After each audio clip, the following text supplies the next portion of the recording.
Boa noite, sejam bem-vindos, bem-vindas ao nosso encontro com escritores,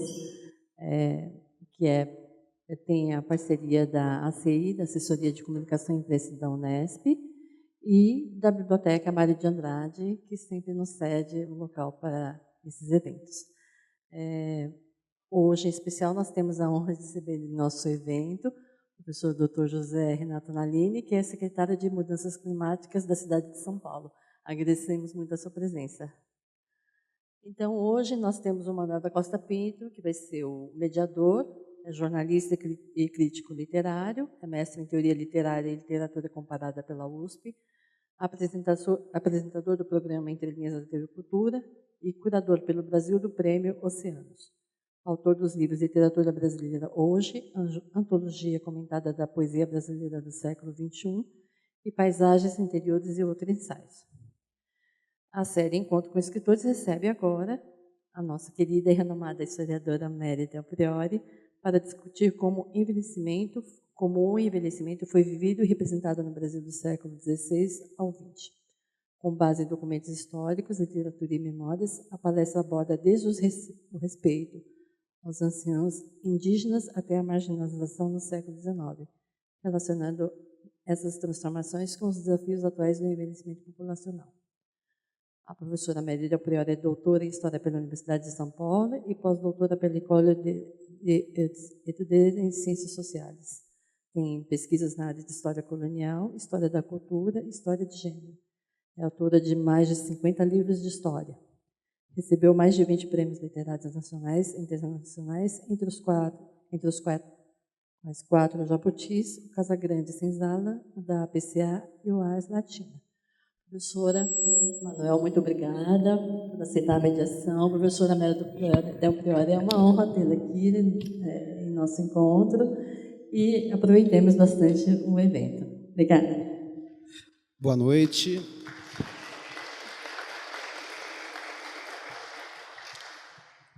Obrigado, Daula, obrigado pela apresentação. Prazer estar com você aqui, Mary. Muito obrigado pela presença de todos, obrigado à editora da Unesp e à Biblioteca Mário de Andrade para o lançamento aqui do livro Uma História da Velhice no Brasil, da editora Vestígio, da Mary Del Priore.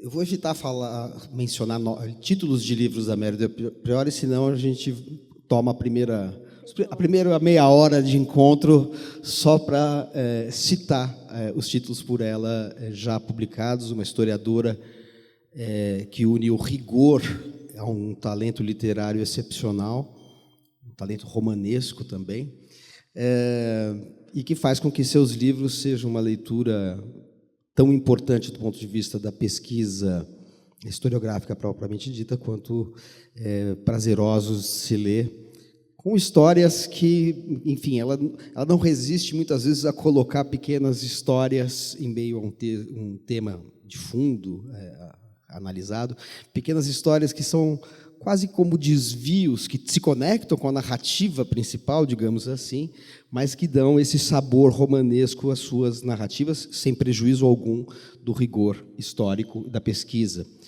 E, Mary, não sei se você gostaria de falar alguma coisa antes sobre esse livro, antes de eu fazer a minha primeira pergunta. Você... Bom, primeiro nós vamos falar da velhice e você não envelhece, né? Um negócio absolutamente... Quem dera. Né? Eu brinco que é o anjo do Pasolini, nunca vi. Manuel é a mesma coisa, a mesma simpatia, carinha de garoto. Eu quero agradecer algumas presenças, primeiro do nosso querido José Nalini, que é também o presidente da Academia Paulista de Letras, que vem trabalhando por um diálogo cada vez mais estreito com a sociedade paulista. Querido diretor-presidente da Fundação e da editora Unesp, que é o Gésio Buterres, meu editor em várias obras, e agradecer a presença das minhas amigas escritoras, mas, em particular, a professora Márcia Lígia Guidin, que teve a gentileza de me ajudar na conversa com Machado de Assis. Tem um belo livro sobre Machado. Então, é isso. Vamos começar? Vamos. Essa história da velhice do Brasil remonta à própria colonização, né, o período colonial, portanto, desde o século XVI, e chega praticamente até alguns valores contemporâneos associados à velhice.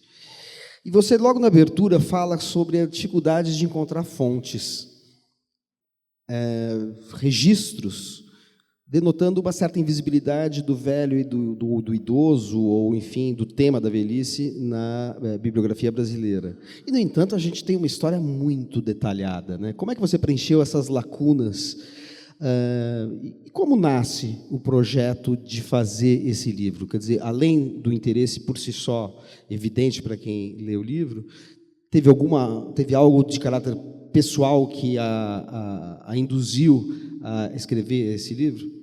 Bom, pessoal, uma dor no joelho, vocês devem ter observado a dificuldade com que eu subi essa plataforma. Uma mãe centenária, eu acho que muitos dos baby boomers que estão aqui estão cuidando ou já cuidaram das suas mães centenárias.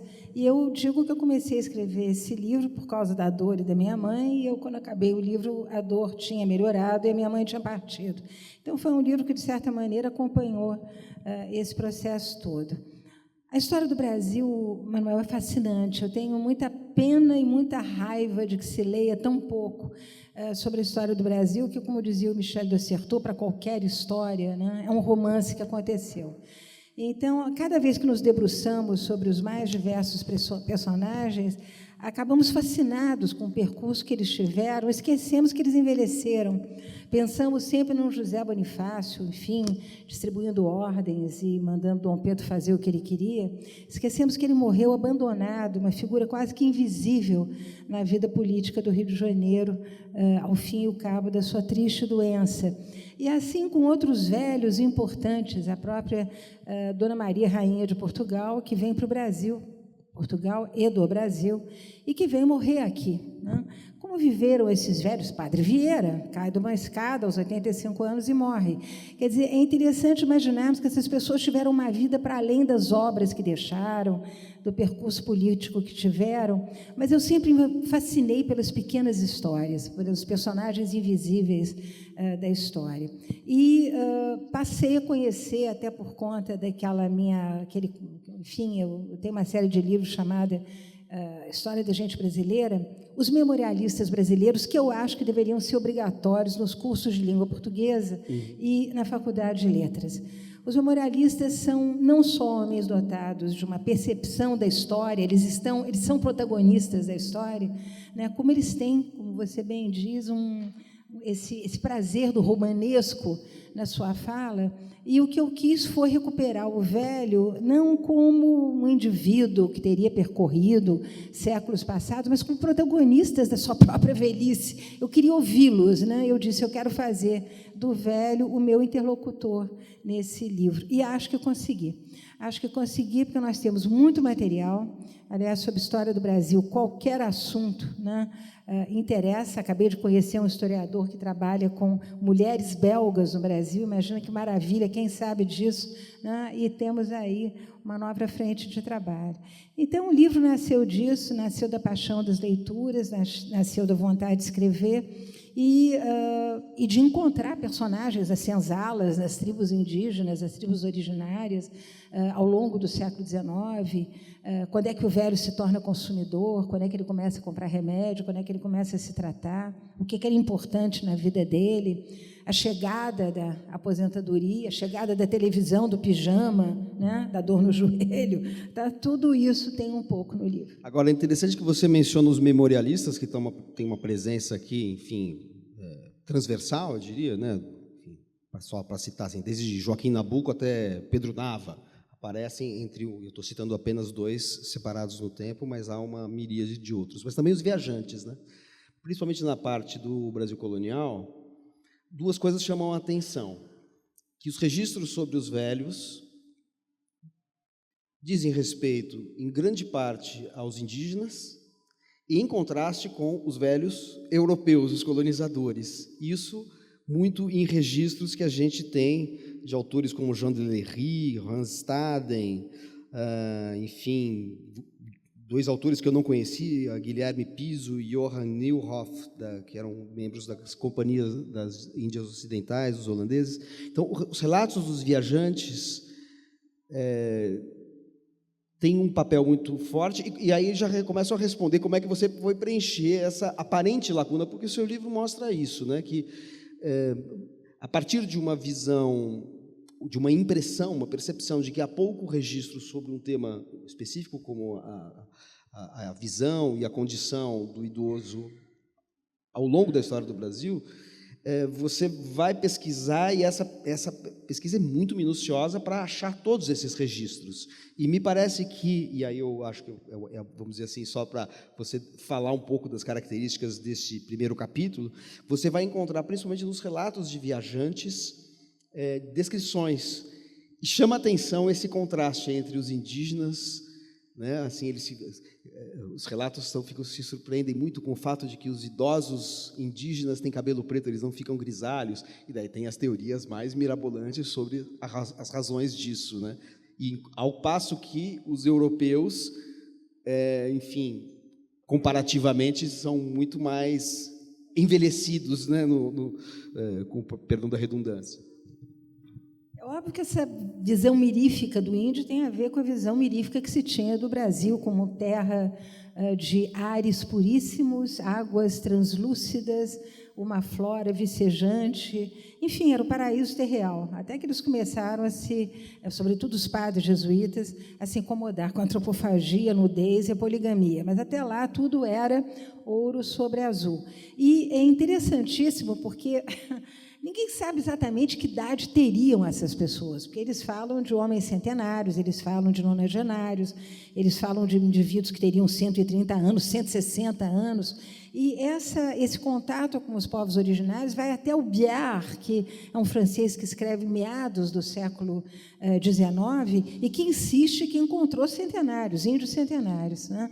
E é interessante essa percepção de que, para além da idade, para além do vigor físico, porque, afinal de contas, eles descrevem a musculatura rija, a capacidade de percorrer florestas, a acolhida, a generosidade, a maneira como são recebidos, né? Essa é a primeira fase, são os primeiros cronistas do período colonial, que nos mostram também que houve brasileiros que lutaram contra os holandeses, que aparecem no registro desses cronistas, que houve brasileiros que já estavam instalados em pequenos vilarejos. Mas mais interessante, quando hoje falamos de pessoas centenárias ou nonagenárias, é o registro dos viajantes do século XIX, que começam a encontrar casais de velhinhos de 80, 90 anos, de enxada nas costas, indo buscar lenha, indo buscar água, vivendo completamente isolados, sendo responsáveis pelo alimento que consumiam,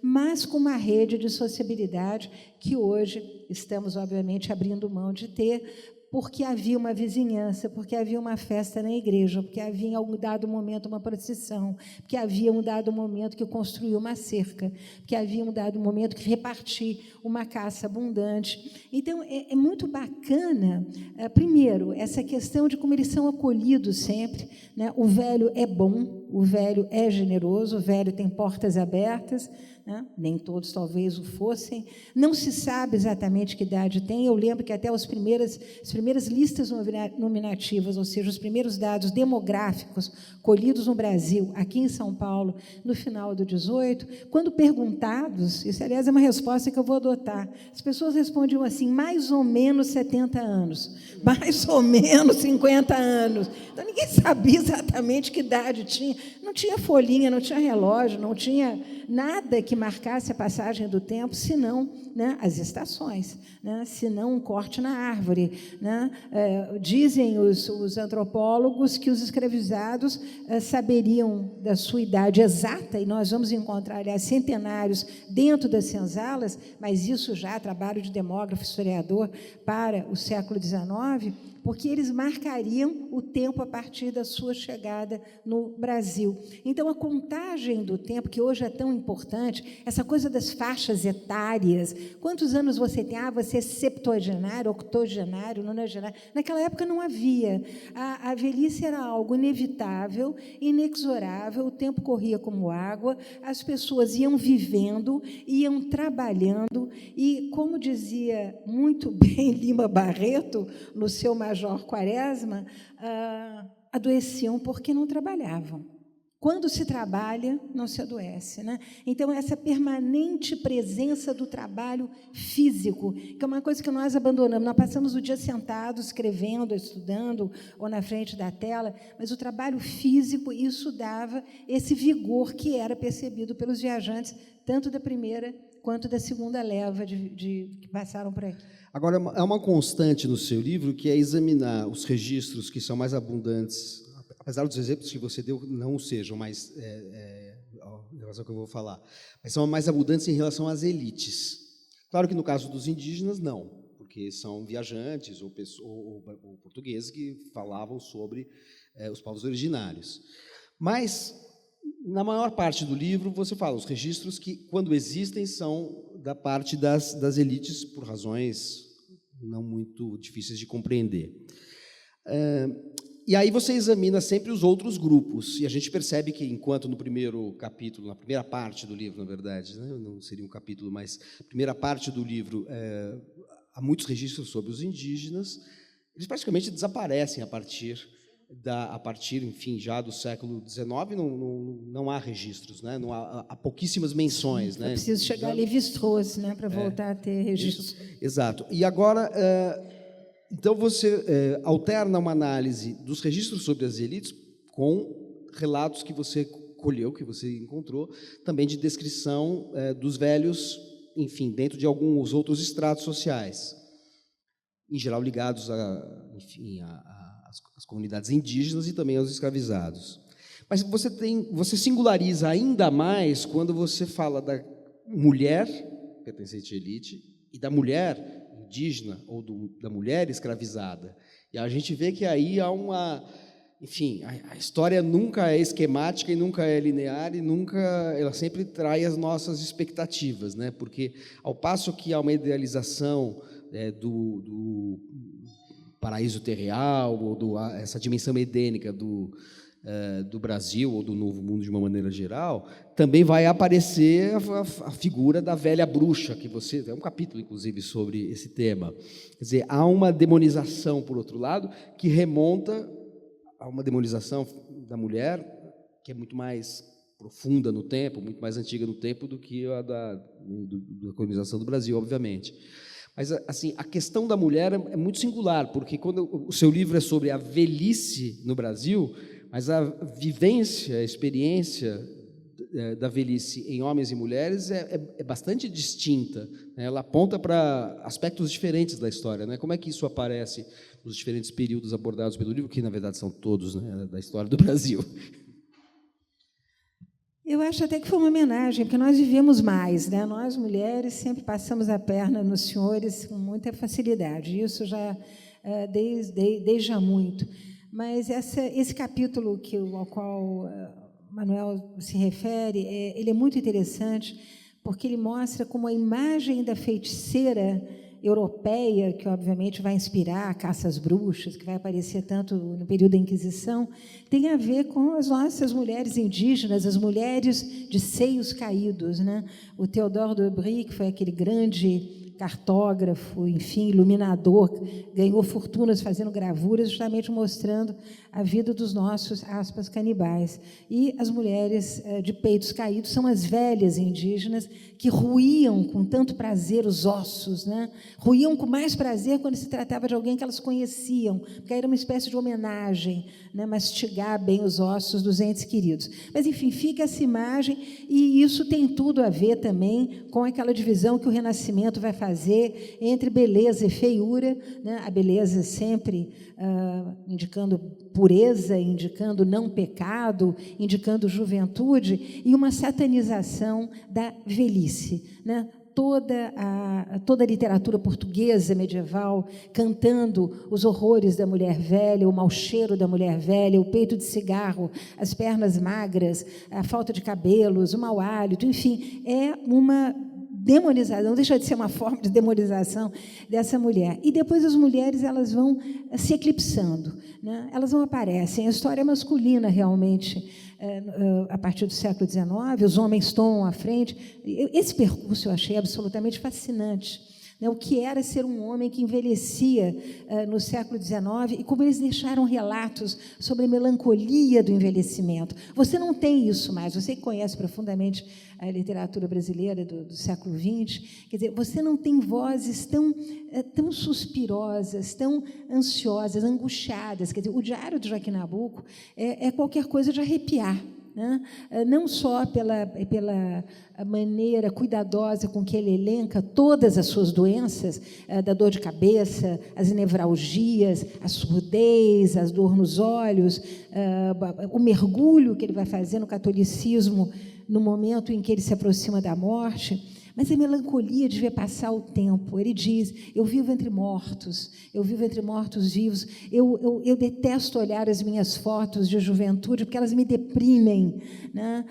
Ou eu tive a minha vez, agora é a vez dos outros. Quer dizer, todo o diário dele é pontuado daquilo que os poetas, depois, no final do século XIX, vão chamar de spleen, de melancolia profunda.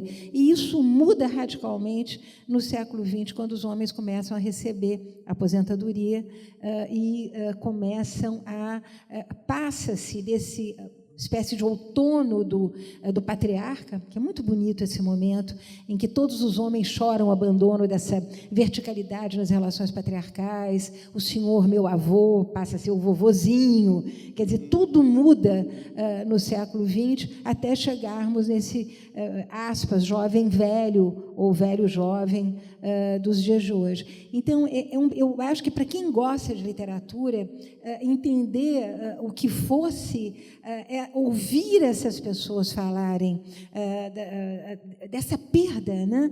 Dessa crescente vulnerabilidade, dessa crescente fragilidade, das dores físicas. É interessante, se você me permite, Manuel falou muito, né?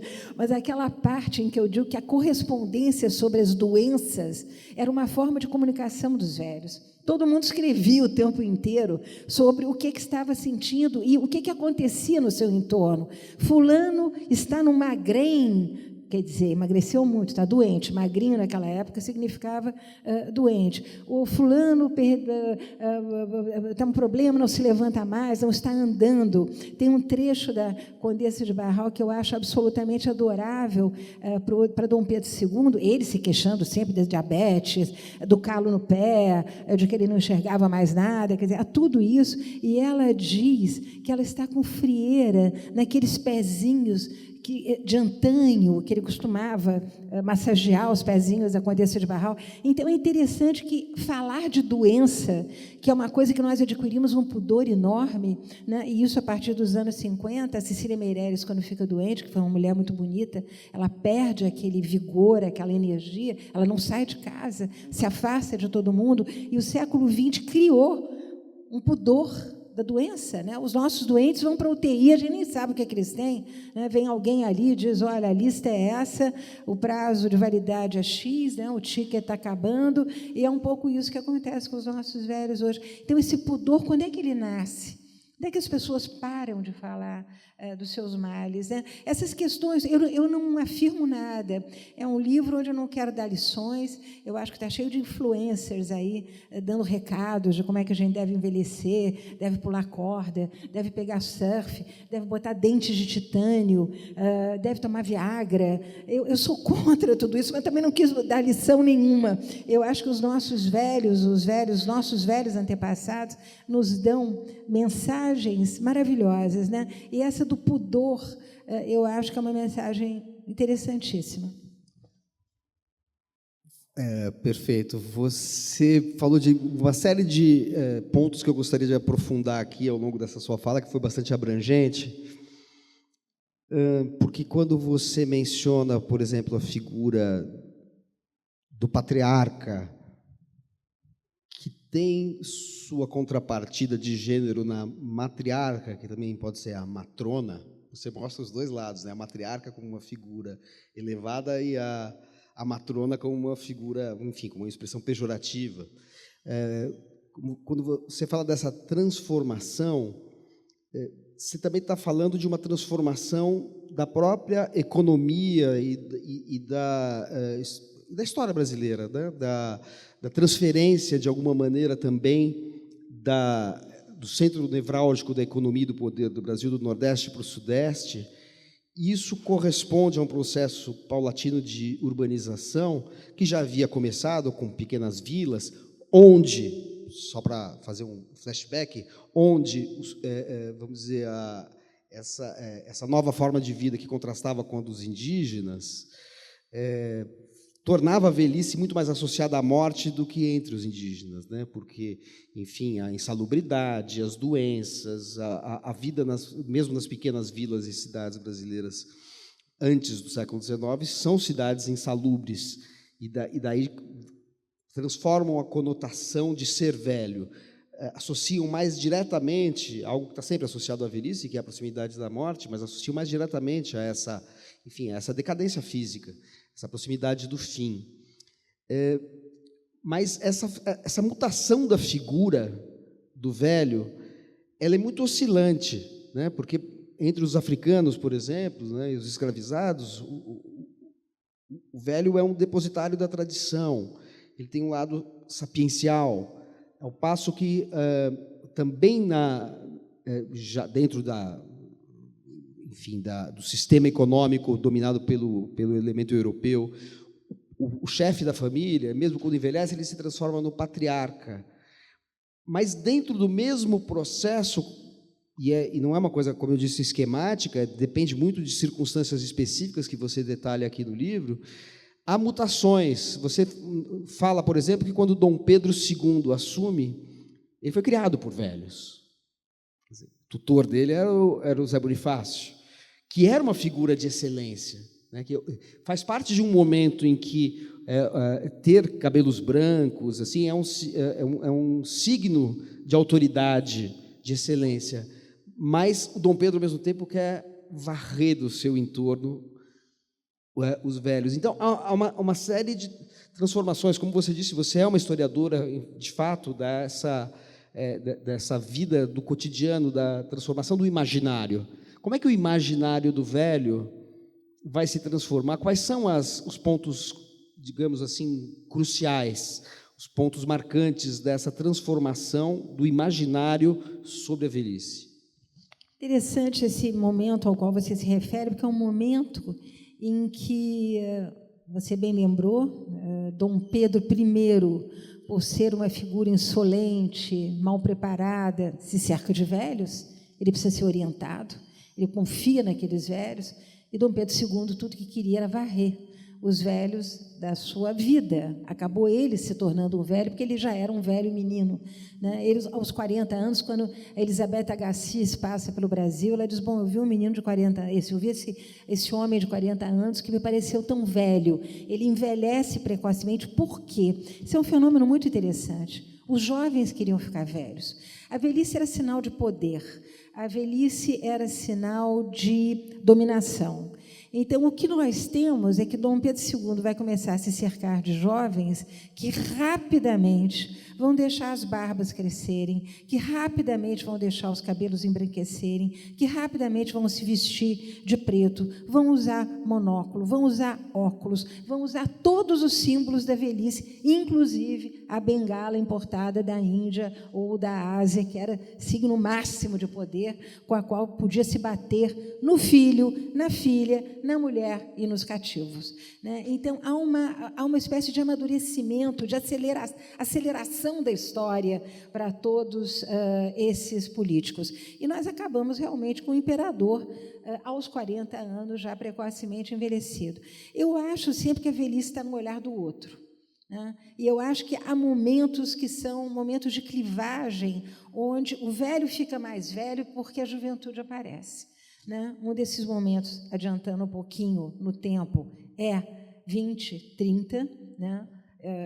A semana de 22 deixa nos seus narradores, Mário e Oswald, uma série de imprecações contra a velhice, que é o Rio de Janeiro, que é a capital, que é o velho império, quando eles são os moços, eles são os jovens. Essa palavra mocidade aparece em toda parte, o claxon é mais forte do que o fonfon, quer dizer, tudo remete à velocidade, tudo remete à juventude, tudo remete a frescor, né? né, um momento em que as mulheres começam a abandonar, elas também, esse aspecto sisudo de matrona ou de matriarca, abandonar, inclusive, o poder que essas mulheres tinham, porque isso é uma coisa que eu faço questão de dizer, né, faz-se sempre da história da coitadinha, da vitiminha da mulher no século XIX. Não, eram mulheres que tinham um poder enorme, mandavam na família, morriam os maridos muito cedo, elas se tornavam senhoras de engenho, elas se tornavam fazendeiras, elas se tornavam grandes comerciantes. As afrodescendentes também, nós vamos ver que os terreiros são criados na Bahia por conta da mobilidade social dessas mulheres. Enfim, nós temos aí uma força nessas mulheres que nós não conseguimos nem mais traduzir, porque não há mais famílias matriarcais ou patriarcais, como tivemos no século XIX, onde essas mulheres davam ordens, né? Hostilizavam as noras ou introduziam as noras da família, organizavam os casamentos, distribuíam os dinheiros, mandavam os filhos abrir frente no oeste de São Paulo. Quer dizer, há aí uma história de poder muito forte dessas mulheres. Essas mulheres migram, como você muito bem lembrou, para a vida urbana a partir dos anos 10, 20, 30, as cidades todas vão sofrer grandes reformas urbanas, elas vão trabalhar na indústria, elas vão trabalhar nos serviços, né? E aí surge essa figura que é trazida pelo cinema, essa figura que é introduzida pelo rádio. É o imaginário da juventude que vem junto, a reboque da Semana de 22, vem aquilo tudo junto. Eu lembro sempre da Patrícia Galvão, da nossa Pagu, com a franjinha, a saia curta, vivendo com um homem muito mais velho, né? Fugindo com um homem, marido da sua melhor amiga, que a vestia, aliás, com as suas roupas. A coitada Tarsila só tomou chifre o tempo todo, a vida toda. Mas, enfim, são essas figuras jovens que vão surgindo e que vão nos fazendo olhar com mais pena no velho, porque o velho, no final do século XIX para o início do XX, ele é o velho doente. É quando surge a geriatria, né? Na pena de um austro-americano, Dr. Natchez, que vai descrever a velhice como uma doença. É quem cunha a expressão, que fala do discurso sobre a senescência? Passa-se da senescência para a geriatria. E aí o velho é doente, ele é um coitadinho. Você fala que há uma mutação na virada do século XIX para o XX de uma velhice honrada para uma velhice infantilizada. E isso tem a ver com esse processo todo que você descreve. Mas você começa falando justamente sobre aliás, no final do livro você também fala disso, de uma reversão disso que é extremamente contemporânea. Que o velho infantilizado, o velho frágil, que, enfim, não tem, é tutelado pelos outros, passa a ser um velho ativo, que vai à academia, faz Cooper, sei lá, corre, vai à academia, faz ginástica, é incentivado, e aí surgem aquelas expressões, e você menciona dois escritores, dois cronistas que ironizam muito isso. Um é o João Baldo Ribeiro, o outro é o Rui Castro. O Castro numa crônica e o João Baldo também numa crônica, mas é mais romancista do que cronista, né? O Rui Castro é eminentemente um cronista e biógrafo. Os dois ironizando, na condição de velhos, de pessoas da terceira idade, ironizando essas coisas assim, felicidade, melhor idade, essas coisas assim, fala assim, isso enfim, é uma coisa cosmética, né? E quando que se dá essa reversão contemporânea? Porque você menciona justamente a velhice honrada no século XIX, a velhice infantilizada no século XX, você descreve todo o processo, que vai desde do modernismo, né, vamos dizer assim, até o movimento hippie, né, os anos 60, 70, toda a contracultura é o culto do jovem, mas atualmente a gente tem uma reversão novamente disso, né?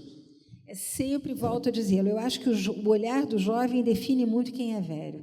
E nós temos esses dois momentos de clivagem muito grandes, onde a juventude meio que explode no Brasil. O primeiro deles nesse momento, de 22, mas aí trata-se mais de mocidade e de uma crítica às letras, a modo de vida. Mas a juventude brasileira, ela nasce, e graças ao Gésio Guterres nós fizemos um livro sobre a história da juventude, ela nasce nos anos 50 e 60, no pós-guerra. Aí é que aparece aquele rapaz, aquela moça que vai poder estudar. Porque eu lembro que, no Brasil, as pessoas não tinham juventude. Elas trabalhavam do momento que elas ficassem de pé. Então, não havia essa passagem. Quer dizer, poderia haver até simbolicamente a primeira relação sexual, a primeira menstruação, quer dizer, eram ritos de passagem. Mas essa ideia de uma juventude explosiva, isso vem com o cinema americano, isso vem com a Segunda Guerra Mundial, vem com os heróis da guerra, vem com a presença americana no norte do Brasil, e aí sim nós temos uma juventude que começa a ir para a faculdade, começa a migrar do campo para a cidade para estudar, para trabalhar, e que vai aderir à Revolução Sexual de 68, que vai aderir à chegada da pílula que chega no Brasil na mesma época, que vai aderir ao movimento contra a ditadura. Né? Nós temos aí, quer dizer, uma série de sinais de não confie em ninguém com mais de 30 anos. Quem não lembra dessa música, referindo-se, obviamente, aos nossos ditadores, todos eles com cara, não de velhos, mas de múmias, né? Aquelas óculos escuros, aquela cara sempre muito enfesada. Então, há uma desconfiança dessa geração que chega. Mas, né, os anos de ouro nos anos de chumbo fizeram ali, com a varinha de condão do dinheiro, a grande revolução na vida dos velhos, porque o velho sai, primeiro da ditadura, com dinheiro, porque ele passa por essa mudança econômica. Tive muito cuidado em perceber isso. Ele passa esse momento também com a chegada, ninguém sabe, a Unimed chega no Brasil nos anos 60. Quer dizer, há aí uma mudança também nas grandes cidades, na forma de tratar esse velho que está envelhecendo. As famílias, as grandes famílias estavam desaparecendo, o velho aposentado vai morar na periferia, o filho vai estudar ou trabalhar em outro lugar, então ele agora é um velho sozinho, que passa 90% do seu tempo, isso medido aí por um desses institutos que eu cito, na frente da televisão, que se torna, junto com o Chinelo Raider, o seu melhor amigo. Eu não citei o Chinelo Raider, para não dizerem que eu estou fazendo propaganda do Chinelo Raider, mas é exatamente o velho de pijama e de chinelo e na frente da televisão. Mas nós temos a chegada também de alguma coisa que vai mudar a vida do velho no Brasil, que é a indústria farmacêutica. O Brasil não tinha remédios, as pessoas se curavam com benzedeiros e calunduzeiros até o início do século XX. Olhem os memorialistas, são fabulosos na maneira de descrever como se curava as coisas mais variadas a partir de mesinhas e chazinhos até os anos 20 e 30. A indústria farmacêutica entra com uma velocidade enorme, tem essa imagem dessa juventude rebelde, né?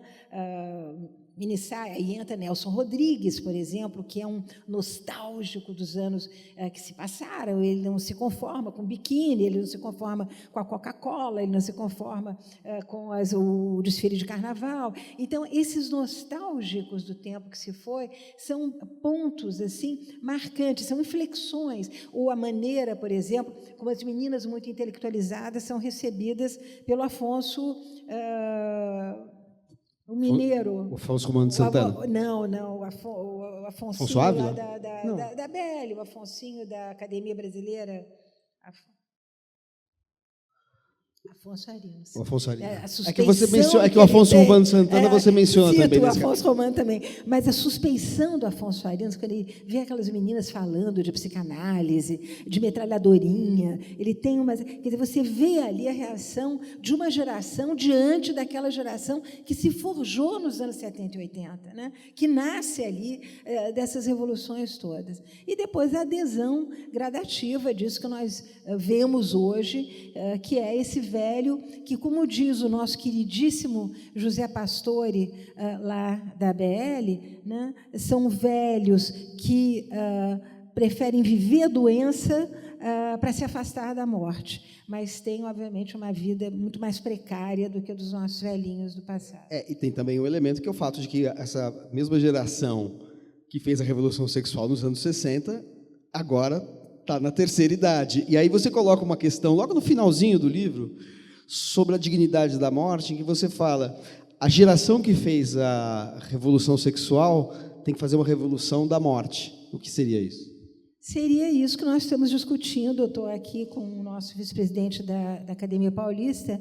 Nós estamos discutindo lá, quer dizer, o que nós temos visto aí em termos de pessoas que preferem se despedir com dignidade e que são emblemáticas, né, na nossa sociedade, eu acho que nos convida a pensar esse tema. E eu acredito, honestamente, que isso se fará por uma razão muito simples. E quem aponta isso são, mais uma vez, os economistas e os demógrafos. E quem viu aquele filme belíssimo, Quarto ao Lado, há de se lembrar do diálogo do ex-namoradinho da mocinha, em que ele diz: no dia que os hospitais tiverem que parar de fazer uma cirurgia de emergência numa pessoa sadia, que tem que extrair um apêndice, que está tendo uma convulsão, para cuidar de alguém que está em morte...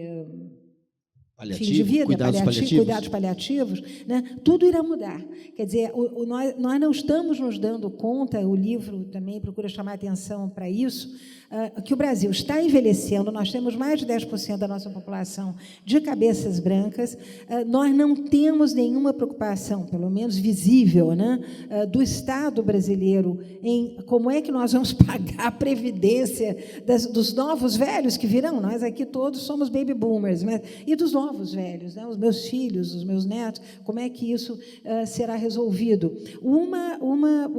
Os cuidados hospitalares do Brasil privados são uma indústria de cuidado paliativo. Nós sabemos isso e o jornalismo, infelizmente, não denuncia isso com a ferocidade que deveria, do meu ponto de vista, denunciar. Então, essas são questões que virão. Não estou adiantando, não sou socióloga, não sou nada, mas eu acho que nós temos que refletir sobre esse ponto, porque isso será uma escolha nossa, da nossa geração, né? Como é que o que nós faremos para, de alguma maneira, aliviar os nossos filhos de terem que ou segurar as pontas numa época em que os filhos não estão próximos. Aliás, a proximidade nunca foi solução, porque tem filho que mora ali do lado e nem aparece para ver os pais. Então, os pais têm que pensar seriamente em como se tornarão independentes, como caminharão sozinhos, e isso os nossos velhos antepassados nos dão exemplos, né, de que atividade física é alguma coisa, não é ficar malhando na academia, é se mexer, fazer uma comida, fazer a cama, ir de um quarto para o outro, sei lá, fazer alguma coisa, mas eu acho que isso são mensagens do passado que vêm para a gente, e eu não tenho dúvida que esse é o problema que vai se colocar no Brasil, como está se colocando. A França não está conseguindo fazer a sua reforma da Previdência, porque as pessoas não querem trabalhar acima de 62 ou 63 anos. Você até mencionou quando o Fernando Henrique falou, né, uma coisa, que, quando ele era presidente, ele falou uma coisa que chocou muitas pessoas, né, revoltou muita gente, que ele falou assim, não, quem quer se aposentar com menos de 50 anos é um vagabundo. Tal. Isso teve uma repercussão gigantesca, né? E hoje em dia a gente, obviamente, a realidade se impõe como uma necessidade. A gente não pensa muito, não duvida muito de que a extensão da aposentadoria, né, o prolongamento da idade de aposentadoria vai ser fatalmente uma realidade. Agora, já que você mencionou a França, o seu livro é focado na história do Brasil. Você conhece ou vê paralelos entre o que acontece em relação à maneira de se ver, encarar e viver a velhice no Brasil e outros países? Há alguma singularidade no Brasil? Nossa singularidade nós conseguimos acolher os nossos velhos até bem pouco tempo. Eu acho que hoje as grandes cidades tornaram essa tarefa toda uma tarefa hercúlea, quer dizer, quem está cuidando ainda de pais velhinhos e muito doentes sabe que isso aí é muito penoso, é muito caro, é muito difícil, né? Agora, na França, eles têm uma instituição que eu tive o desprazer de conhecer há 30 anos atrás, que chama-se Mouroir, né? Bonito, né? Mouroir. Chega a ser poético, mas não é. São aqueles hospitais que são verdadeiros... Enfim, é o asilo do século XIX no Brasil, na sua pior modalidade. E eu lembro que o acolhimento dos velhos foi uma preocupação que constou enfim, da legislação da nossa República Velha. Quer dizer, havia uma verba designada para o Asilo São Luís, que foi o grande asilo no Rio de Janeiro, que acolheu, é muito bonitinho isso, né? Os grandes barões de café e seus escravos. Ali não havia igualdade absoluta no acolhimento dos velhos. E, muito antes de nós nos preocuparmos, que foi o grande tema dos anos 90 no Brasil, o menor de rua, a violência das ruas, a sociedade brasileira se preocupava com seus velhos, e eu lembro que a filantropia varreu esse país, de norte a sul. Eu cito até um caso no Acre, onde as pessoas se sentiam engajadas em manter esses asilos, em manter os velhos nos asilos, bem tratados. No Natal iam levar o peru de Natal, iam levar um presentinho, enfim, velhos não têm Natal, temos que pensar nos velhinhos no Natal. É interessante que eu vi meus pais se ocuparem dos velhinhos lá da região serrana do Rio de Janeiro. Havia uma prática filantrópica que, obviamente, foi completamente esquecida. Ninguém mais faz filantropia nesse país, ninguém manda um chequinho para nenhum asilo de velhos, e a verdade é que o Brasil se ocupava dos seus velhos. Havia um acolhimento e havia um respeito pelo poder do velho. Eu não estou falando do poder econômico,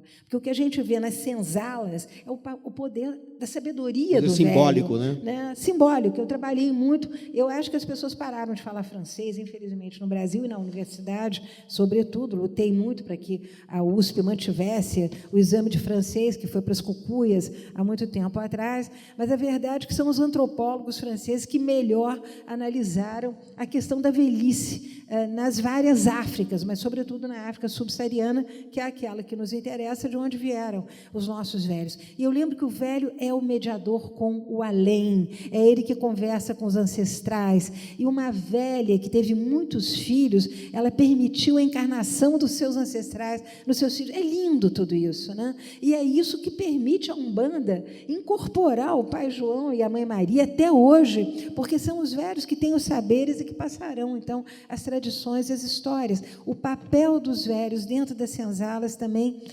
no ensinamento dos seus netos, na valorização da relação com os netos, que é uma coisa que no Brasil só vai acontecer, digamos, nas classes médias. Eu digo sempre que o Brasil é mestiço. Esse negócio de Brasil preto e branco, para mim, não existe. Desde o censo de 1872, nós sabemos que nós somos um povo pardo. Mas o afeto só é permitido ao patriarca a partir do século XX. Né? A filha do Joaquim Nabuco, que é genial, essa mulher me deu milhares de pistas, uma mulher extraordinariamente inteligente, ela conta um negócio muito interessante. Ela diz que os homens não podiam rir. Então, o velho não ria para o neto, ele não sorria para o neto, ele não pegava o neto no colo. Isso era absolutamente proibido. Né? A severidade, a compostura, o alinhamento daquela figura poderosa, não estou falando de dinheiro, estou falando do poder vertical que essas figuras tinham dentro da família e que o Evaldo Cabral de Mello trabalhou magnificamente para o Nordeste brasileiro, que, aliás, é um caso, o Nordeste brasileiro é uma delícia. Né? Enfim, o poder desses patriarcas, que durou até 1920, 30, sobretudo no sertão nordestino, né? Os grandes gigantes do interior. Me lembro sempre do grande escritor brasileiro, foi exilado, como é o nome dele? De que época? Foi exilado por Getúlio, na Ilha Grande, Angústia, Graciliano Ramos. Graciliano Ramos, que era um estirrico. Ele foi preso, não foi exilado, ele não chegou. Velho, aos 40 anos, fumava tanto, um estirrico, magrinho, angustiado o tempo inteiro, e ele conta com pesar que o avô dele era capaz de matar uma novilha, esquartejar, sangrar e tirar a pele. Você lembra? O avô dele é aquele gigante do sertão nordestino. E eu trouxe figuras fantásticas, emblemáticas desse sertão. A força dessa gente. Me lembro daquele gigante de Mochotó. O gigante de Mochotó era um homem tão forte ali no sertão que ele faz questão de experimentar o caixão antes de morrer, porque ele era tão grande, tão forte, que ele tinha medo que o caixão não fosse dar conta. Então, ele, antes de morrer, se enfia no caixão. Mas são figuras fantásticas que davam ordens, que comandavam a sua gente, comandavam os seus jagunços. Lembra aquele outro que manda os jagunços levarem os desafetos mortos para serem enterrados no cemitério mais próximo? Olha, são histórias. O que eu me diverti com esse livro, não sei se você deu risada, mas o livro tem umas passagens que são realmente deliciosas. E tem coisas que a gente não imagina, né? Já que você falou da parte, enfim, que tem histórias pitorescas assim, a figura dos Petrônios na revista Fonfon, quer dizer, você foi buscar em alguma coisa muito localizada,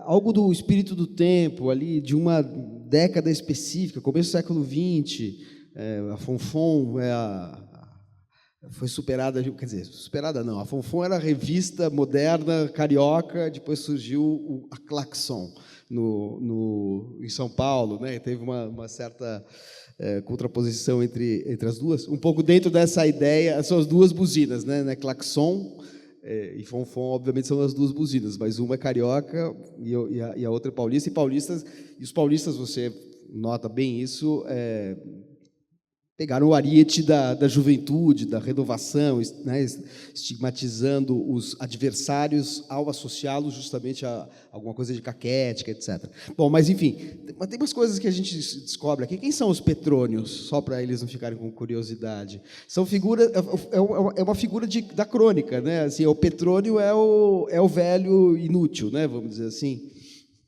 Que vive da velha rica. Gente, tem histórias absolutamente deliciosas. Os Petrônios eram aqueles homens velhos que casavam com as velhas ricas, mas que cobiçavam mesmo, eram as outras velhas um pouco mais jovens.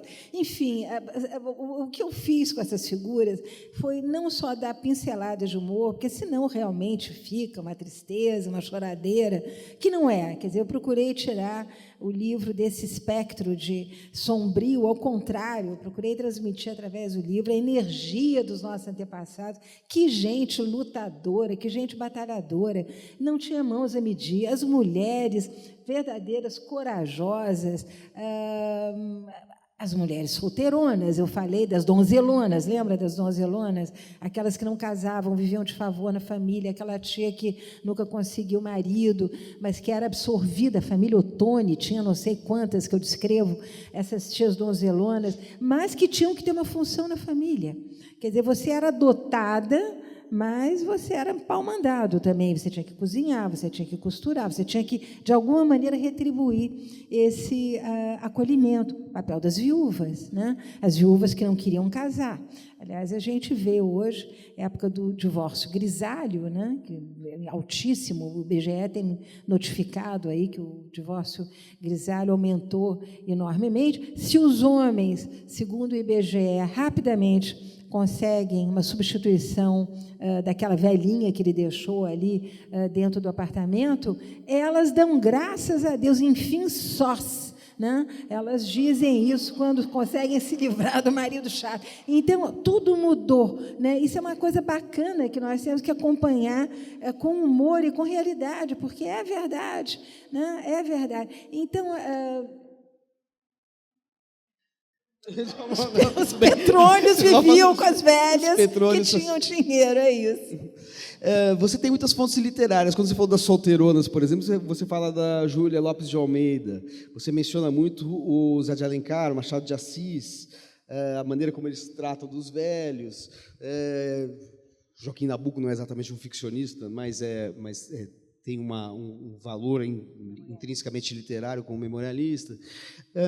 O que é literatura? Como é que aparece no livro a literatura? Quer dizer, eu sei porque eu li, mas assim, eu queria que você falasse para...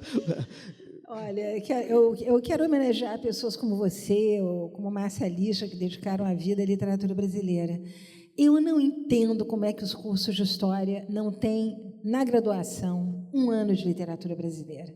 Literatura é história, história é literatura. A gente tem que aprender a escrever com os grandes ficcionistas, a gente tem que aprender a escrever com os grandes memorialistas. A literatura foi meu fio condutor, né? Tanto nas crônicas de viajantes, das crônicas de pessoas que estiveram aqui, muito mais do que... Porque a documentação do século XVIII, praticamente, quer dizer, se eu tivesse que falar de velho, como a gente não sabe a idade das pessoas, eu estaria ali criando uma fake story, né? Porque não tinha exatamente elementos. Mas, a partir do momento em que se tem literatura no Brasil, e no caso de José de Alencar é muito engraçado, porque os velhos são sempre bons conselheiros, sobretudo financeiros, né? E as mulheres são sempre boas alcoviteiras, boas fofoqueiras. Então, um pouco os estereótipos que vão acompanhar depois as mulheres e os velhos ao longo da história. Eu acho a literatura fundamental. Jamais escrevi um livro de história que não tivesse o suporte da literatura, e festejo os professores, professor Henrique, que está aqui também, de literatura portuguesa, brasileira, enfim, fala-se portuguesa ou brasileira? Ambos. Acho que depende da cabeça. E literatura brasileira. Língua portuguesa e literatura brasileira em geral, é isso, né? Eu não fiz letras, eu fiz jornalismo e fiz pós em letras, então, em teoria literária, então eu não sei exatamente.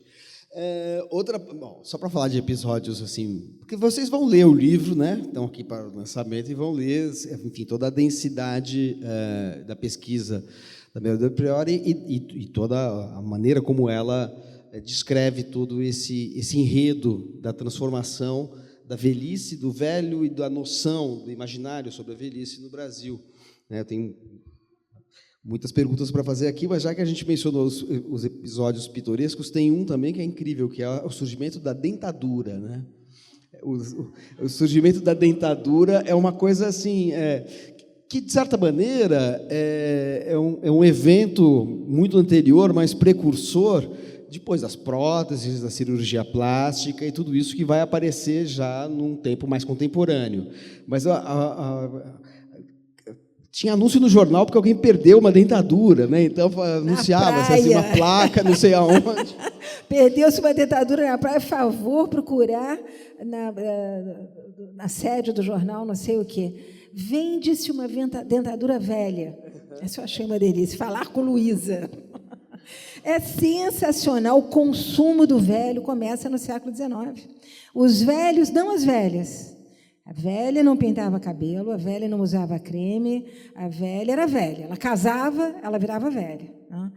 E eu lembro vocês que, durante séculos nesse país, tudo que uma mulher queria era ser uma mulher casada.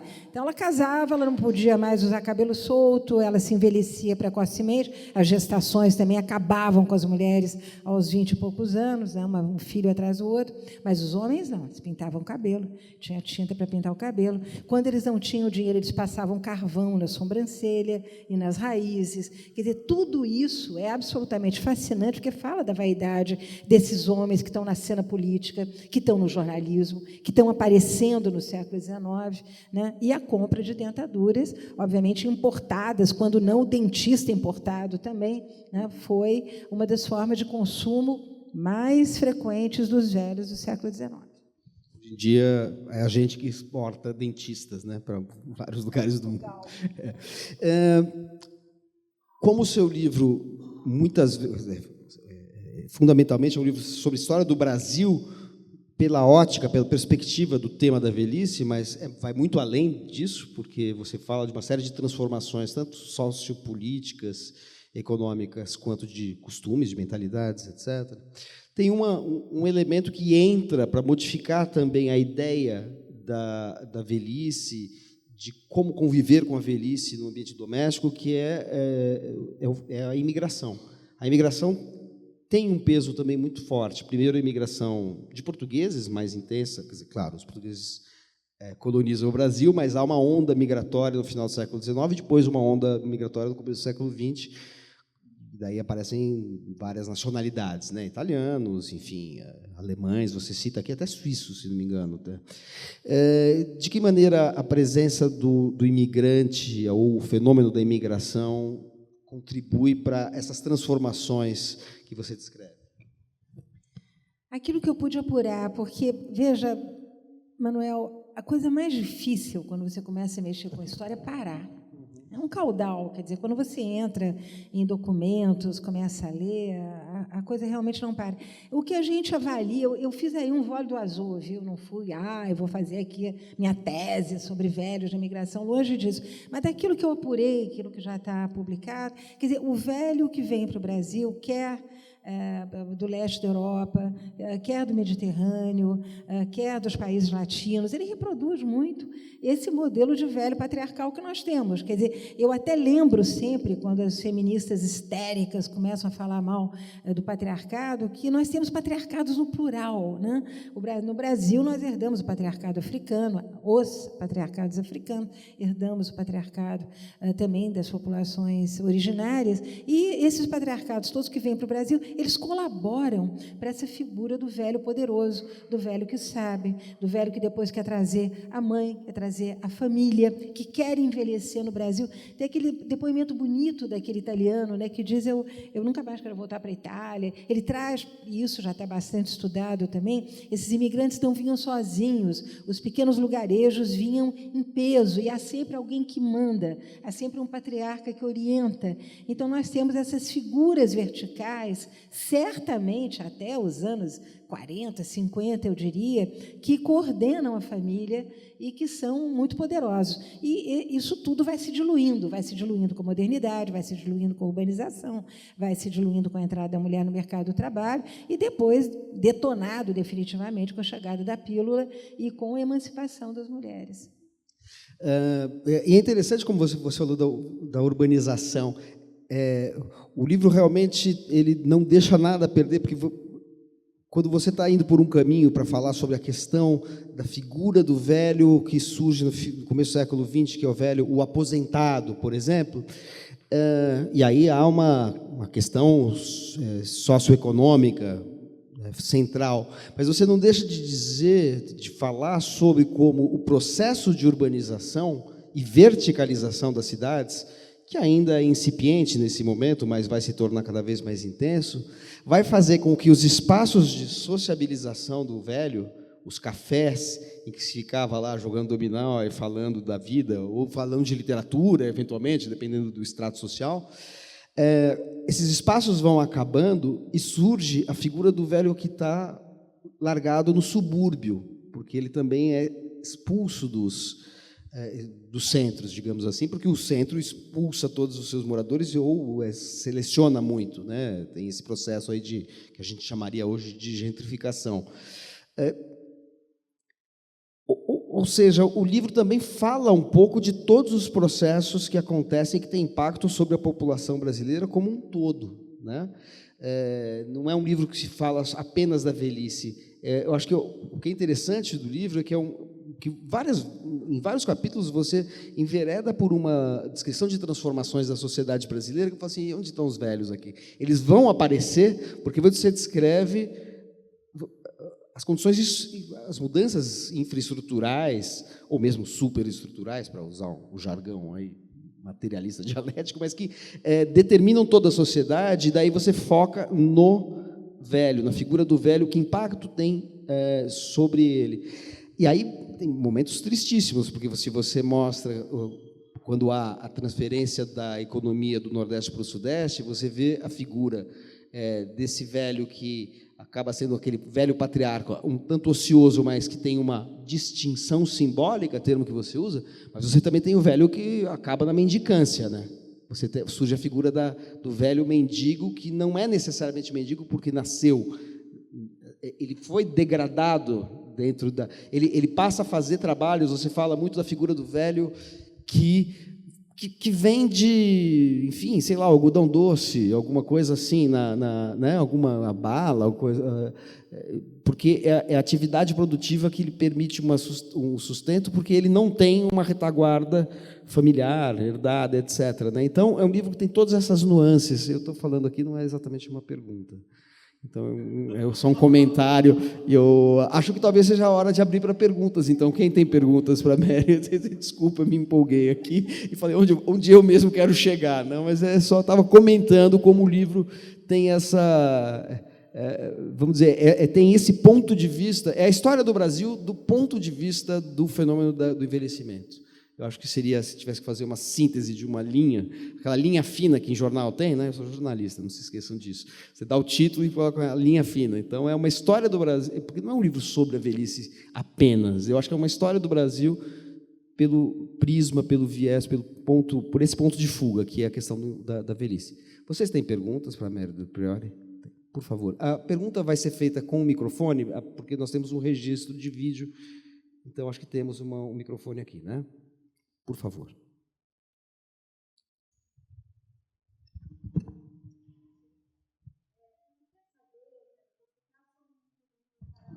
Eu acho que o microfone não está, é só porque dá para ouvir perfeitamente daqui, mas é por causa da gravação.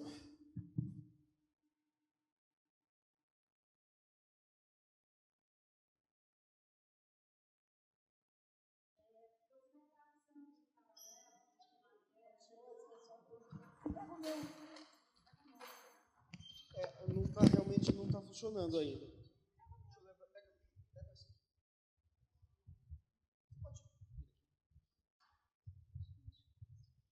Depois a gente, enquanto isso, a gente resolve. Você vai contando a história, né, da velhice mesmo ao longo, né, das eras. Hoje em dia a gente fala, quando estuda economia prateada, né, o impacto do envelhecimento populacional, principalmente do ponto de vista do consumidor, a gente fala em velhices, né, que 60 a mais é diferente de 70 a mais, 100 mais diferente das anteriores, né? O que é essa nova velhice, né? A gente tem já a geração milênio chegando aos 40, passando dos 40, né? O que essas novas velhices, esses novos prateados poderiam aprender com os desafios até que eles vão enfrentar, né? Como ressignificar o que é morte, o que é saúde, com essa antiga velhice? Eu acho que eu falo isso até no final do livro. Eu acho que nós vivemos uma sociedade dolorista, né? A minha crítica. Todo mundo é vítima de alguma coisa. Ai, tomei um pisão no metrô, na hora que eu entrei, eu sou vítima. Há uma indústria, inclusive, em torno da questão de acidentes, que promove novas pensões e que vai esvaziar o nosso, enfim, a capacidade de ajudarmos as pessoas que mais para frente terão necessidade de fazê-lo. O que é bonito na velhice, e sobretudo nos depoimentos que eu transcrevo, porque eu quis fazer uma história da velhice contada pelos velhos, né? E através dessa literatura que o Manuel tão gentilmente captou. Eu acho que o que essa velhice transmite, primeiro, é um pudor muito grande. Os velhos tinham um pudor, né? Tinham uma espécie de dignidade interna. Né? Não havia queixas. Né? Aliás, a filha do Joaquim Nabuco, ela diz isso com todas as letras. Quer dizer, se você quer envelhecer bem, não se queixe. Não tenha ressentimentos, é linda a fala dela sobre a velhice para as mulheres, né? Sem contar a dona Olga Lacerda, mãe do Carlos Lacerda, grande político, que diz que as pessoas que se queixam tanto, é melhor inventar uma escola para a velhice. Interessante como essas pessoas reagiam, e eram pessoas idosas quando diziam isso. Né? Então, eu acho que a mensagem é essa. Eu acho que, ao invés de ficarmos aí querendo parecer que somos eternamente jovens, ou que seremos, de alguma maneira, graças a toda a sorte de... Enfim, então, aí o pessoal do Vale do Silício inventando câmaras para não morrer, e compostos vitamínicos que nos façam, enfim, vampirizar os dias, os anos. Mas a verdade é que eu acho que há essa lição de pudor, de dignidade, que essas pessoas nos dão, elas falam disso, elas acreditam nisso, elas acreditam que envelhecer é um processo que tem que ser encarado com serenidade. Né? Nós somos aquilo que fomos, apenas diferentes, cada vez mais diferentes. Mas, como dizia o Major Quaresma, do Lima Barreto, adoece quem não trabalha. Por favor, só para a gente controlar aqui, quem quer fazer perguntas? Temos ali, aqui e aqui, é isso? Que é uma reflexão, embora eu já ouvi falar a média, que todo mundo almejava, são os 80 anos. Eu já ouvi falar da família de gente que viveu até os 120.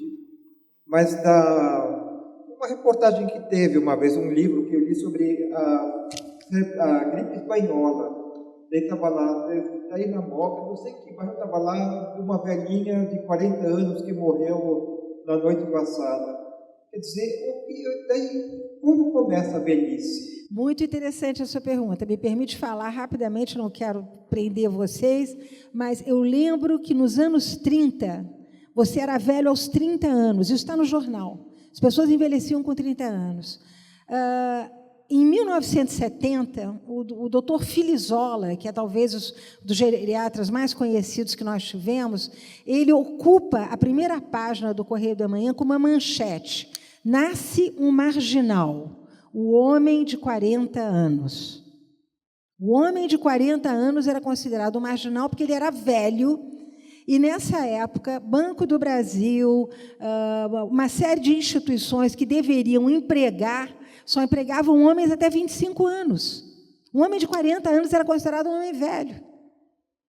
E aí, os anos 70 não estão tão longe para muitos de nós aqui nessa sala hoje. Então, a velhice ela vai se modificando, esse patamar vai se modificando à medida que a gente vai vendo que a sociedade estão ficando cada vez mais velhas. Mas eu encontrei na minha pesquisa muitos centenários. Isso é muito interessante. Os centenários não são nenhuma novidade na nossa vida. Se a pessoa não morria de alguma coisa, ela ia... Aliás, isso é uma coisa que o Kalash, que é um médico hoje, geriatra, muito conhecido, vem afirmando. Não há pobres nem ricos. Os centenários não escolhem classe social. E isso a gente vê também nos documentos do passado. Aliás, você diz em dado momento que você se surpreendeu, como historiadora, com o registro de longevos ativos que você encontrou em documentos do Brasil colonial, né? Pergunta, por favor. Oi, boa noite. Foi bom que você falou agora, eu trabalho também com envelhecimento, você fala agora que não existem pobres nem ricos, na questão dos centenários. Quando a gente trabalha com isso, a gente tem visto um recorte muito forte, você passou rapidamente por ele, você tem os super velhos, eles andam de moto, eles são bacanas, eles transam, e você tem uma velhice periférica que ninguém fala. Então, eu queria saber como é que isso é visto para você como historiadora, porque é muito chocante, Você tem esse centenário, você tem essas pessoas com acesso à saúde, e essa velhice que está escondida. Como é isso? Como é ser velho? Primeiro quero saudar vocês duas, Silvia, você tem um podcast incrível sobre melhor idade. Como é que é, Silvia? Minha idade não me define. E a gente não dá regrinhas. Silvia Loeb faz isso há muitos anos e com muita graça e com muita elegância e muita inteligência. Então, é bom vocês saberem. O Brasil é um país que tem um corpo de classe, mas isso eu digo há anos. Ao rico tudo, ao pobre nada. Então, o rico ele pode pagar o melhor médico, o melhor aparelho dentário, a melhor injeção de longevidade tomada na Suíça, e os pobres brasileiros continuam sofrendo muito. Já percebemos, no início do século, que a aposentadoria não cobria o gasto do pobre. Então, eles começam a ter 2 empregos, como tem hoje. Quando tem uns que aposentam, vão fazer Uber, as mulheres vão cozinhar. Quer dizer, é um corpo de classe esse que nós temos no Brasil. Isso resume o que eu tenho a dizer. Quem tem dinheiro como disse alguém, uma historiadora que eu até cito, é ancião. Quem é pobre é velho.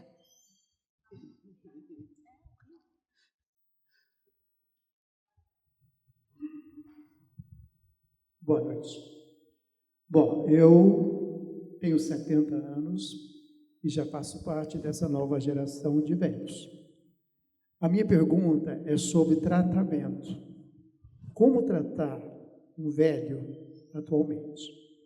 Na geração do meu avô e do meu pai, os velhos não tinham vergonha de ser chamados de velhos. Eles não tinham essa quantidade de adjetivos que foram criados de algumas décadas para cá, que eu não sei quem começou a criar. Quando você conversa com pessoas da sua idade, da minha idade, eu não sou velho, eu quero ser chamado de idoso. Velho é trapinho jogado fora. Fala, não, eu sou velho e não sou trapinho jogado fora.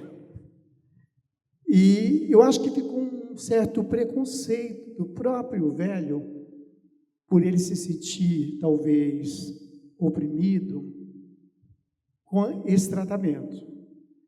Eu acho bonitinho ser chamado de velho. Eu não acho feio ser chamado de velho. Eu sei que tem as perdas, tem as dores, as doenças, mas eu gosto de ser velho. E eu quero ser como meu pai foi, como meu avô foi, porque eu tinha um orgulho deles. Eu fui criança, fui adolescente, fui jovem, fui homem maduro, hoje eu sou velho.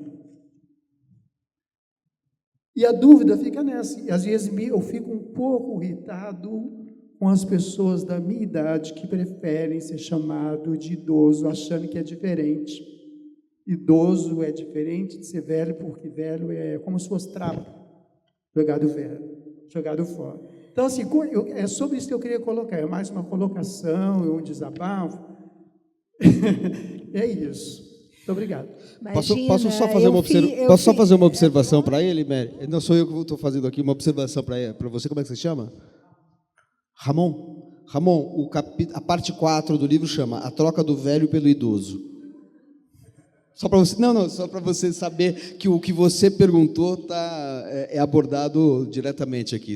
E eu digo, Ramon, que eu faço questão de falar de velho e velha, porque eu acho obsceno esses outros tratamentos. Eu acho que nós somos velhos, ponto, outra linha, fazer o quê? Então, eu no livro todo, eu trabalho com o conceito de velho e velha. É engraçado que você, no começo do livro, disse que as palavras velho e velha viraram palavras obscenas. E você está invertendo, né? Você que acha obsceno não tratar velho como velho e velha como velha. Né? Boa noite, meu nome é Marcel e eu estou muito feliz de estar na sua frente. Faz muitos anos que eu leio os seus livros e eu estou assim, meu Deus. Descobri há 3 horas, peguei o metrô e vim correndo. Eu queria perguntar, já que a gente está o patrono dessa casa foi um dos homossexuais mais notórios da nossa história, né? E eu queria saber se o seu livro toca nessa questão, porque eu tenho 41 anos, sou gay, e quando as pessoas trans, bissexuais, homossexuais começaram a se assumir nos anos 60, 70, por todo o mundo, especialmente no Ocidente, nunca sei se a América Latina é Ocidente ou não, mas, enfim, essa parte do planeta que nós estamos, nós morremos, porque aí chegou o HIV, chegou a AIDS, chegou a necropolítica, tem uma foto famosa de São Francisco, do Coral de São Francisco, Coral Gay de São Francisco, são 200 homens, só 2 sobreviveram, né? Então isso mostra, a gente chama isso de holocausto transviado, a gente chama isso na teoria queer, né? Então, eu vou ser a geração que vai envelhecer sendo gay assumido. E eu não tive, então, eu não conheci uma geração de gays, bissexuais, transexuais assumidos que seriam esses e que morreram, né? Eu queria saber como é que você trata isso nessa casa aqui do Mário de Andrade. Olha, eu gostaria de ter aprofundado mais, mas você disse muito bem, quer dizer, a partir dos anos 80, é toda uma geração e você está aí, belo e viçoso e jovem, ainda poderá escrever sobre como ser um gay mais velho, espero. Agora, eu dediquei um capítulo à pederose. Pederose era o nome que os médicos davam no final do século XIX aos homens velhos que queriam ter relações sexuais com meninos. Mas por que eles queriam ter relações sexuais com meninos? Porque eles não conseguiam mais ter com mulher. Erro, sabemos, né? Erro. Queriam ter com meninos porque eram gays, né? Sabemos disso. Hoje tem uma historiografia enorme sobre sobre a história dos gays no Brasil. O James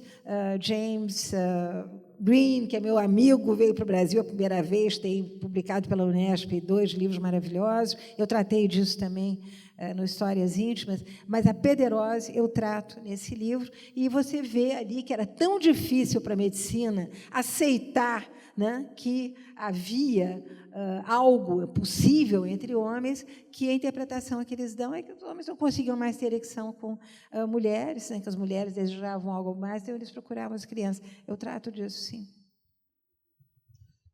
Aliás, eu acho que isso é no capítulo que você fala sobre os velhos da República Velha, né?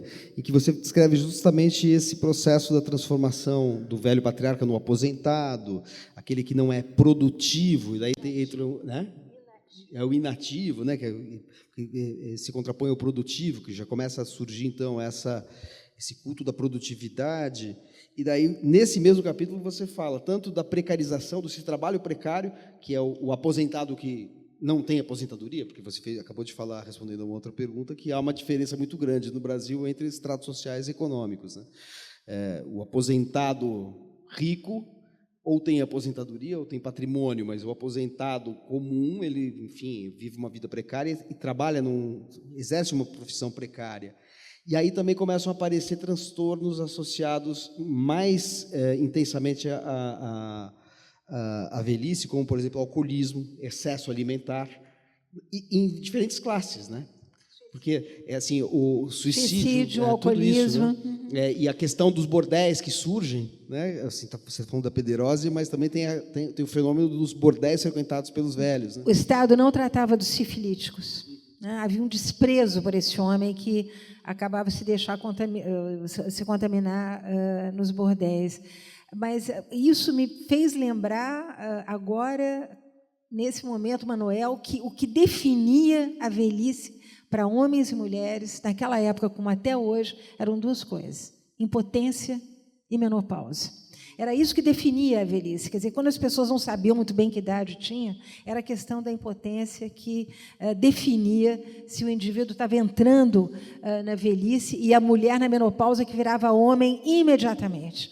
Mulher impressionante, quer dizer, ela deixava de existir, se a única função dela era a reprodução, era ter filhos, e isso em todos os patriarcados. Na África, igualmente, entre as tribos originárias, igualmente. Deixou de reproduzir, vira homem, e virava mesmo, naquela época não tinha tratamento. Então, o número de baronesas de café com pelugem, barba, bigodes, todas obesas, quer dizer, isso tudo era um processo de desqualificação da mulher extremamente penoso, que devia ser vivido por elas, né, que não podiam se olhar no espelho. Tem uma frase que eu adoro, né? O espelho é o cemitério da mulher.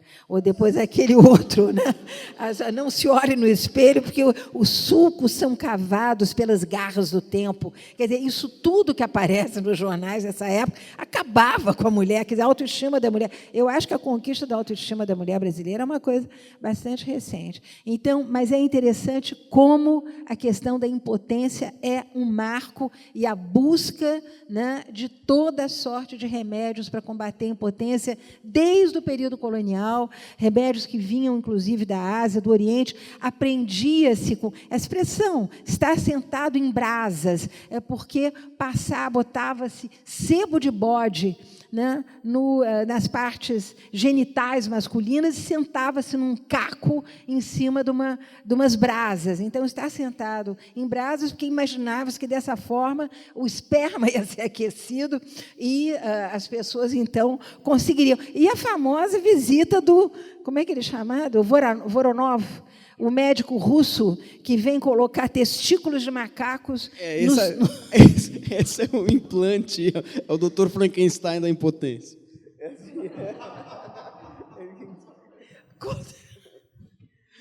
Tinha até marchinha para o Voronov. Tem uma marchinha de carnaval, assim, que está mencionada, realizada, está citada no livro. Não com muito sucesso. No Rio de Janeiro, chamou muito a atenção o senhor que era criador de galinhas e que tinha 9 filhos e que se presta a ser cobaia do Voronov. Voronov arranja um macaco lá da Mata da Tijuca, lá da nossa floresta da Tijuca, um macaco. Volta para a mata sem as bolas, lógico, e o coitado do senhor volta para a sua criação de galinhas, nunca mais vai ter 9 filhos. Mas, enfim, são histórias muito engraçadas. Eu juro que eu me diverti escrevendo esse livro. Não é um livro mal-humorado sobre a velhice. Boa noite. Eu gostaria de fazer uma pergunta. Você fala um pouco dos europeus e depois você faz esse contraponto com os velhos do sertão, os velhos do Nordeste. Eu sou filha de um senhor que viveu 100 anos. Ele faleceu tem 3 anos. Eu queria que você falasse um pouco desse contraponto da velhice no Nordeste, que é uma velhice mais conformada, uma velhice mais simples, para esse contraponto dos europeus, que, pelo que, não li o livro, mas pelo que você fala, não era tão conformada, e fazendo um contraponto para os dias de hoje. O que esses velhos do Nordeste, esses centenários, têm para nos ensinar? Porque o meu avô me ensinou muito. Eu acompanhei o processo de depressão dele, que foi um processo muito difícil, mas que ele não faleceu com a depressão, pelo contrário. Mas ele era uma pessoa muito simples e muito conformada com o estado dele. E hoje eu percebo que eu tenho uma inquietação, porque eu ainda não me conformo com algumas coisas, e isso eu sinto que está me envelhecendo. E outro, não fisicamente, mas emocionalmente falando. Olha, eu tenho um carinho muito grande pela literatura regional nordestina. Eu tenho mais do que carinho, verdadeira reverência. Eu digo que o meu santo não é São Jorge, é Gilberto Freire.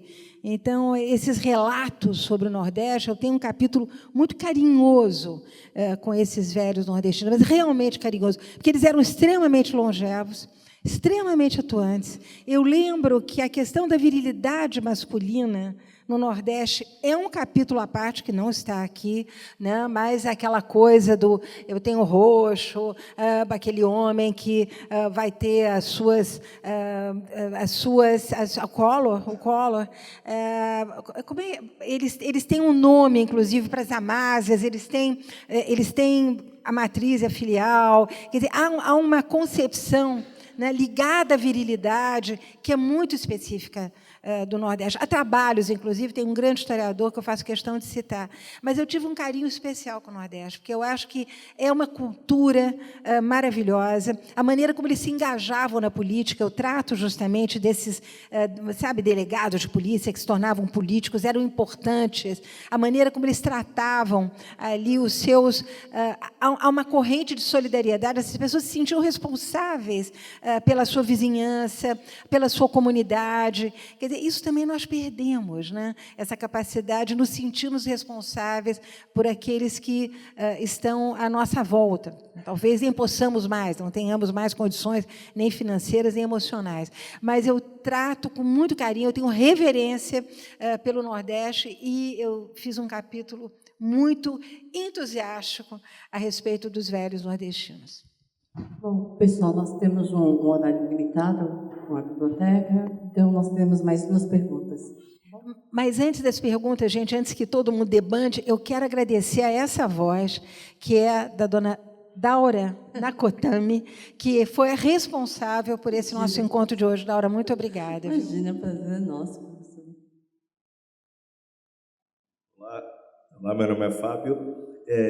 Eu queria saber se é só uma percepção minha, mas a gente vai ter nessa sexta-feira um show aqui na Zona Oeste, aqui a 5 quilômetros aqui, do Gilberto Gil, que se colocou, eu sou um homem velho, né? É a última turnê dele, mais de 80, e coloca 50 mil pessoas para vê-lo, para ver o show dele. Isso aconteceu também com outras pessoas, outras referências que nós temos. O show do Caetano, o show da Maria Bethânia, Chico Buarque, enfim, são todas pessoas velhas.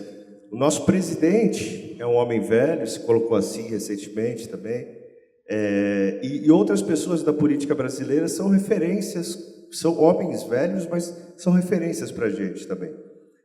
E eu queria entender se é um fenômeno do Brasil contemporâneo, da sociedade contemporânea, porque os velhos do Brasil parecem ser insubstituíveis, assim, como referências em suas áreas. Fernanda Montenegro, outro exemplo, né, no cinema, enfim.